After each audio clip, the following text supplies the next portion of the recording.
Started. Gilbert 07 MF from Chile. Yeah. Let's see. How about a Sicilian?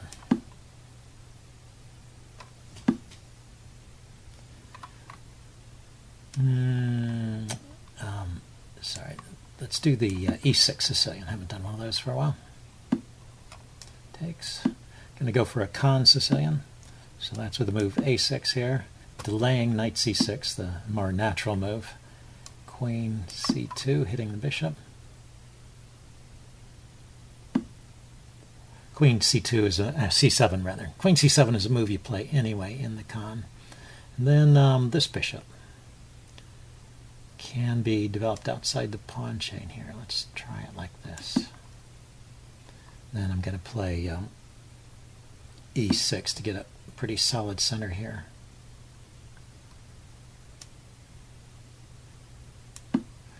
Now maybe I want to play knight here first. Right here. Knight F6, castles, knight C6, something like that. And he's castled kingside. He can go after this bishop. This bishop is a bit exposed. It could retreat back to A7, I guess. If he pushes on with E5, I can take it. So I think knight F6 is okay. And this dark squared bishop is covering some of these dark squared weaknesses over here. Okay, so he sets up with this potential discovered attack on the bishop, which is supported at the moment. Let's go ahead and castle and try and increase the pressure here. I don't mind if he wants to trade off that dark squared bishop. I think that's okay for me.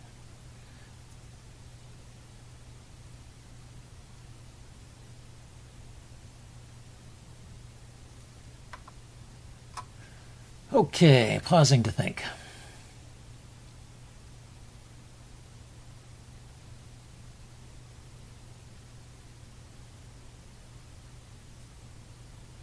After knight c6, I have to do something with this bishop, but I could just go announcement. b5 and bishop b7. That looks like a pretty natural development for that piece.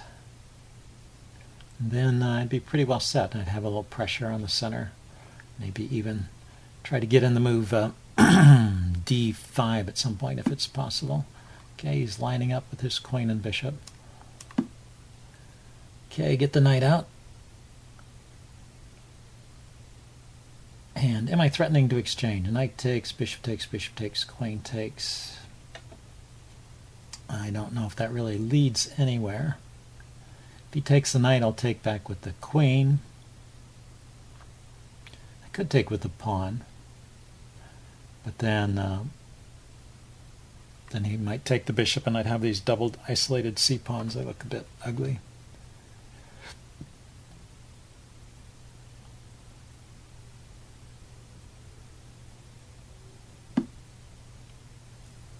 Okay, he's prepared to drop back square for his bishop, so if I come out and harass his bishop, he can drop it back to A2. He may want to play bishop A2 and pawn to B4 to kick my bishop. Anyway, I want to play pawn to B5 and bishop to B7. And then I am maybe threatening. Okay, so he goes directly for the exchange. Now bishop to b7 comes with the additional idea of mating on g2.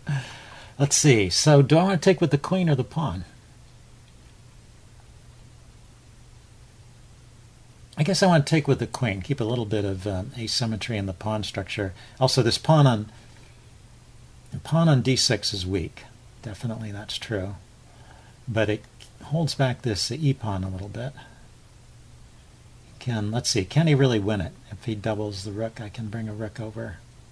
He can get pressure on it pretty quick, but if he doubles the rook, maybe I play... it's hard to play d5, actually. So queen takes, rook to d1.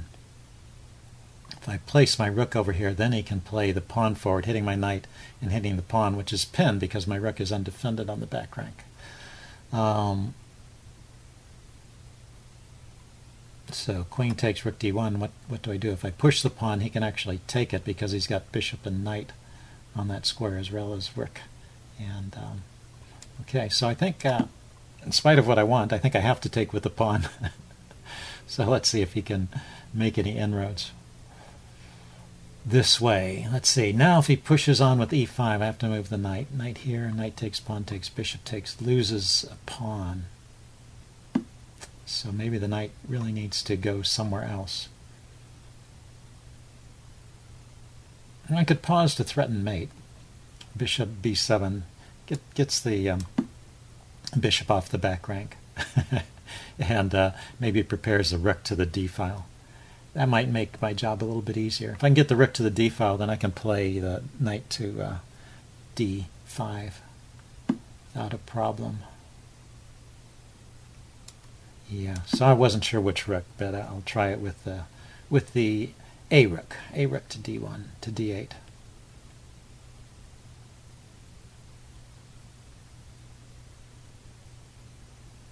So those two tempo moves were important, just to allow me to have a square, a square for that piece. So now if he trades, I'll get a pawn on d5 that can push forward. And I'm threatening to squash this bishop too.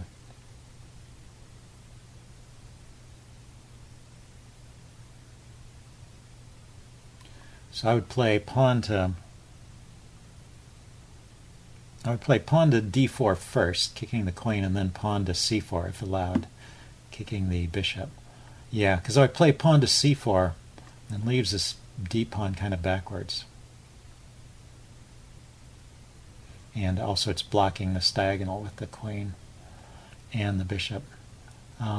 So if I delay this decision for a moment and don't play it, he can pile up with the rook. And then I can't play that move. He can just take it, I think. So I have to play this now, I guess.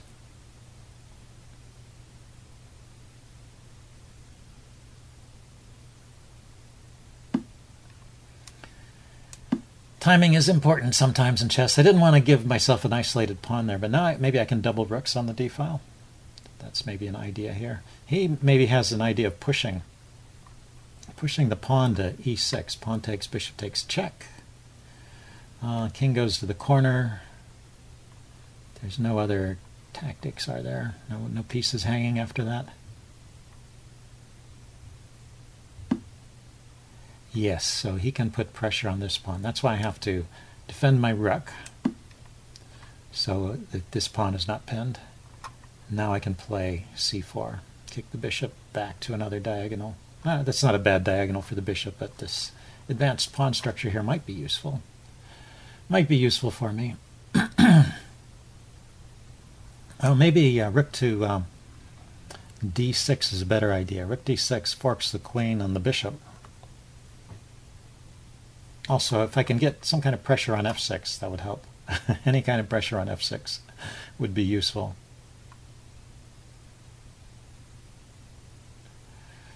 Okay, but let's see if he spots the rook d6 threat and does something about that. He didn't. Okay, so is that winning? Rook d6, he could trade queens here. Queen here, queen takes, rook takes. Then I take the bishop. He can't move the queen anywhere to defend his bishop. He can throw in a desperado move with the bishop. Bishop takes, f7 check, king takes. Pawn here, check. I think I can take with the queen. It's just a bishop for a pawn. Maybe two pawns if he gets the c pawn as well. It still should be better for me. Check. Yeah, he does that. It's probably the right choice, right? You're losing that piece. You ought to do something. And so yeah, you got two pawns for the piece.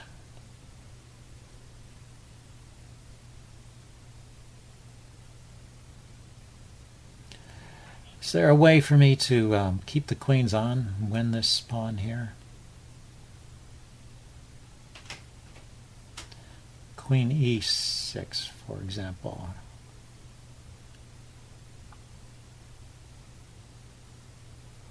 Or even queen to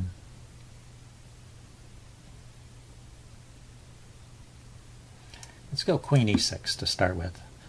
It can't decide. Queen g6 was maybe threatening to take on f3, because there would be a pin in this direction and the rook and the bishop would be hitting f3. But my king is kind of exposed too, so I wasn't too sure about that. Queen here, check, rook up to defend the bishop. Yeah, and so he defended the pawn. Now g2 is loose, so I can play rook here.